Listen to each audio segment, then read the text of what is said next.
যদি দেখেন মানুষ আপনাকে নিয়ে জেলাস ফিল করছে, কোনো কারণ ছাড়াই আপনাকে অপছন্দ করছে, আপনার সঙ্গে নামসেই আপনার সম্পর্কে মন্তব্য করছে, তবে জেনে রাখুন definitely you have a high vibration that disturbs them.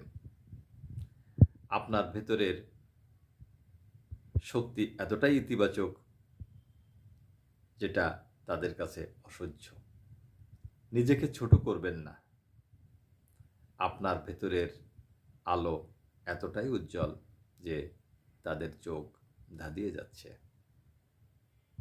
আপনার জীবনে কি কোনো পজিটিভ দিক রয়েছে যা দেখে মানুষ সবচেয়ে বেশি জেলাস হয়েছিল?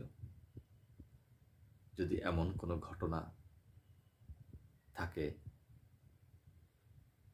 তাহলে আপনার সেই অনুভূতির কথা শেয়ার করতে পারেন কমেন্টে।